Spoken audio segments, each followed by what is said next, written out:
ঘুমোবো আমি, ঘুমোবে তুমি, গল্প শোনাবে ঘুম পড়ি, হালকা আলো চোখ বন্ধ। চলো একটা গল্প শুনি। রাতের গল্প বাংলায়। আজকের গল্প বৃষ্টি গাছ। নীলগ্রাম নামে একটি গ্রাম ছিল। সেই গ্রামে জয়ী বাস করত। জয়ী খুব সুন্দরী মেয়ে, দেখতে অপূর্ব। তার প্রকৃতির প্রতি আর প্রাণীদের প্রতি অসম্ভব ভালোবাসা ছিল। তার প্রচুর কৌতূহল ছিল আর অনেক সাহসী ছিল সে। সেই গ্রামের মধ্যে একটি অদ্ভুত জাদুশক্তি ছিল, যার জন্যই তো সেই গ্রামের মাছ, পাখি, জল, গাছপালা, ফুল, ফল সবাই কথা বলতে পারত। সেখানের মানুষজনেদের মতো সবাই একে অপরের সাথে বন্ধুত্বপূর্ণ ভাব নিয়ে আর ভালোবাসা নিয়ে বাঁচত। ছোট্ট জয়ী তার মায়ের সাথে গ্রামের এক প্রান্তে একটি কুঁড়ে ঘরে থাকত। তার সামনেই একটি খোলা মাঠ ছিল। সেই মাঠের চারিদিকে ছিল নানা ধরনের লতা পাতা, গাছগাছড়া। জয়ীর মাঝে মধ্যেই মাঠে এসে খোলা প্রান্তে বসতে ভালো লাগতো। তার কাছে কত গাছের বাঁদর, কাঠবিড়ালি, মাঠে চড়া গরু, ভেড়া সবাই ছুটে ছুটে আসতো। মাঝে মধ্যে জয়ী ঘরের থেকে কিছু খাবারও এনে তাদেরকে দিত। তারা খুব খুশি হতো। সেইখান থেকে একটু দূরেই ছিল রামধনু ঝর্ণা। রামধনু ঝর্ণার একটি বিশেষত্ব ছিল। সে কিন্তু কোনো সাধারণ ঝর্ণা ছিল না। সেই ঝর্ণার কাছে এসে যেই দুঃখের কথা বলতো, সেই দুঃখকেই ভুলিয়ে দিত রামধনু ঝর্ণা। তার জীবনে সুখ ভরে দিত। তাই জন্য যার যখন দুঃখ হতো, গ্রামের সবাই রামধনু ঝর্ণাকে এসে জানাতো। তাদের জীবনের দুঃখ কষ্ট সব ভুলিয়ে দিত ওই ঝর্ণা। হঠাৎ একদিন মন খারাপ করে কান্না করতে করতে ছুটে আসে রামধনু ঝর্ণার কাছে জয়ী।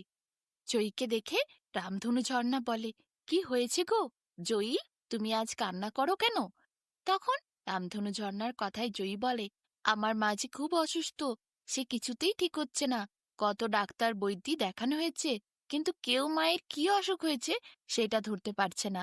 জয়ী এরপর অনেক কান্না করলো।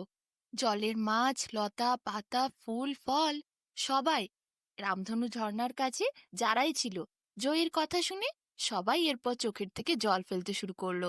জয়ীর কান্না দেখে কেউ আর থাকতে পারল না। সবাই এরপর রামধনু ঝর্ণাকে বলল, রামধনু ঝর্ণা, জয়ীর মাকে ঠিক করে দাও না। জয়ীর মায়ের কথা শুনে রামধনু ঝর্ণা বলল, ওর মাকে তো আমি ঠিক করতে পারবো না।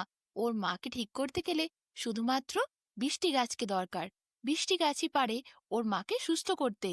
জয়ী চোখ মুছে বলে, রামধনু ঝর্ণা, বৃষ্টি গাছকে আমি কোথায় পাবো? রামধনু ঝর্ণা বলে, তার জন্য তোমাকে যেতে হবে গোলাপি দেশে।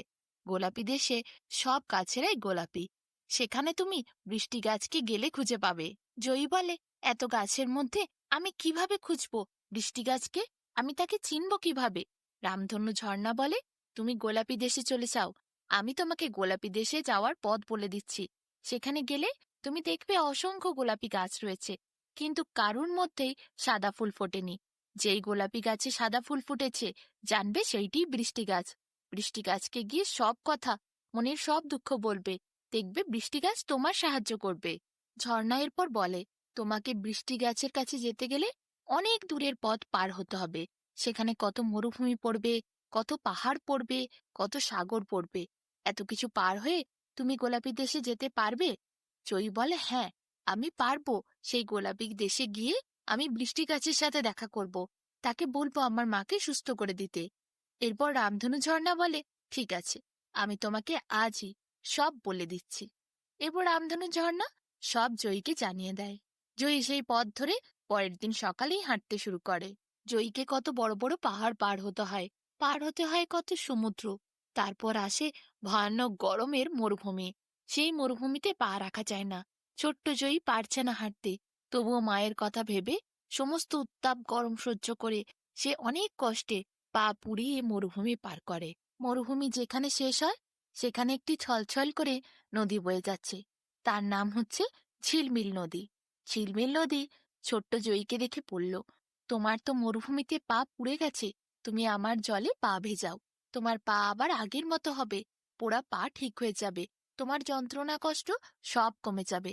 ঝিলমিল নদীর কাছে গিয়ে মুচকি হেসে সেখানে বসে পড়ল জয়ী। নদীতে পা ভিজিয়ে কিছুক্ষণ বসতেই তার পা আবার আগের মতো হয়ে গেল। সব পোড়া চলে গেল, সব কষ্টও চলে গেল। খুব খুশি হলো জয়ী। ঝিলমিল নদীকে অনেক ধন্যবাদ জানালো। তারপর বলল, আচ্ছা, গোলাপি দেশের পথ কি এই দিকেই? ঝিলমিল নদী বলল, হ্যাঁ, তুমি ঠিক রাস্তাতেই যাচ্ছ। যাও জয়ী, এই সোজা সোজা হাঁটলেই তুমি একটি গভীর অরণ্য দেখতে পাবে। সেই গভীর অরণ্য পার হওয়ার পরই আছে গোলাপি দেশের রাজপুরী। জয়ী অনেক সাহসী আর নির্ভীক ছিল, তাই সে গভীর অরণ্য পার করার আগে একবারও ভাবেনি তাকে তার মাকে সুস্থ করতেই হবে। তাই কয়েক দিনের মধ্যেই সেই অরণ্য পার করে ফেলল জয়ী। তারপর যখন সে অরণ্যের শেষ প্রান্তে পৌঁছালো, সেখান থেকেই সে দেখতে পেল সারি সারি গোলাপি রঙের গাছ, গোলাপি রঙের ঘাস, গোলাপি রঙের রাস্তা। কি অপূর্ব সুন্দর জায়গাটা! সেই জায়গাটা পার হওয়ার পরে একটি ভীষণ বড় রাজপুরী, অনেক বড় রাজপ্রাসাদ। কিন্তু রাজপ্রাসাদের মাটি একদম মাটির মতোই, আর ঘাসগুলো গোলাপি নয়, সবুজ। আগে গোলাপি গাছ আর গোলাপি ঘাস ছিল, কিন্তু এখন ঘাসগুলো সবুজ আর গাছগুলো গোলাপি। জয়ী গোলাপি গাছ থেকে আগেই বুঝেছিল সে গোলাপি দেশে পৌঁছে গেছে। এরপর বুঝল এইটি বুঝি গোলাপি দেশের রাজবাড়ি। জয়ী গোলাপি দেশের রাজার সাথে দেখা করার জন্য যেই রাজপুরীর ভেতরে ঢুকলো, অমনি দেখল রাজা হাউ হাউ করে বসে কান্না করছে। দেখে তো অবাক হলো জয়ী। বলল, রাজামশাই, আমি অনেক দূর থেকে এসেছি আমার মাকে সুস্থ করার জন্য। আপনার দেশে বৃষ্টি গাছ আছে, আমি সেই বৃষ্টি গাছের সাথে দেখা করতে চাই। কিন্তু এ কি, এসে দেখছি আপনি কান্না করছেন। রাজা বলে, তোমায় আর কি বলবো মা, আমার স্ত্রীর ভারী অসুখ হয়েছে। তার কি অসুখ হয়েছে কেউ ধরতে পারছে না।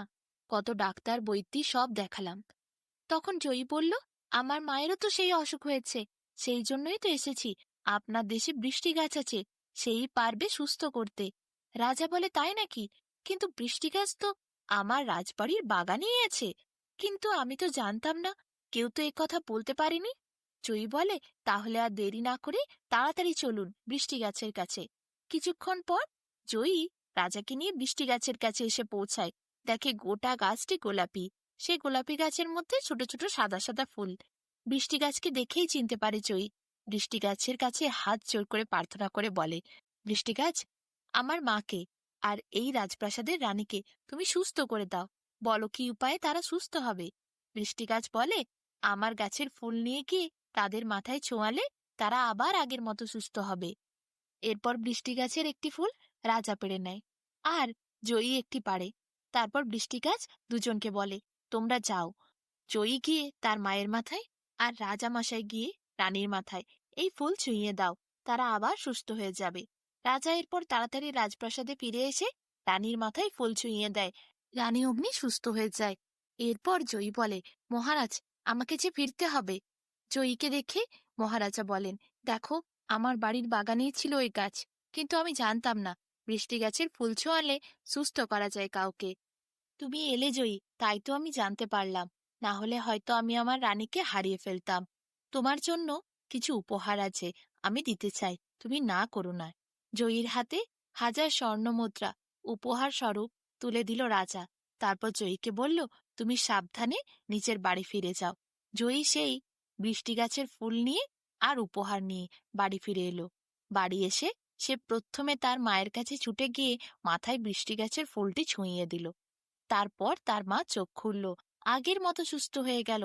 এরপর সে খুব খুশি হয়ে ছুটে গেল রামধনু ঝর্ণার কাছে। রামধনু ঝর্ণাকে ধন্যবাদ জানালো, বলল, বৃষ্টি গাছের ফুল মায়ের মাথায় ছোঁয়ানোর পর মাকে আবার ফিরে পেয়েছি, মা আগের মতো সুস্থ হয়েছে। ধন্যবাদ রামধনু ঝর্ণা। রামধনু ঝর্ণা এরপর অনেক আশীর্বাদ করলো জয়ীকে। এদিকে জয়ী সে রাজার দেওয়া উপহার তার মায়ের হাতে তুলে দিল। জয়ী আর তার মায়ের এরপরে অবশ্য কোনোদিন আর কষ্ট হয়নি।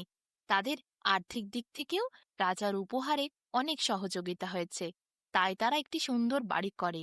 রাজার দেওয়া উপহার পেয়ে জয়ী ভীষণ খুশি ছিল। তার মায়ের জন্য অনেক শাড়ি গয়না কেনে। এরপর জয়ী তার মাকে নিয়ে খুব আনন্দে খুশিতে দিন কাটাতে থাকে।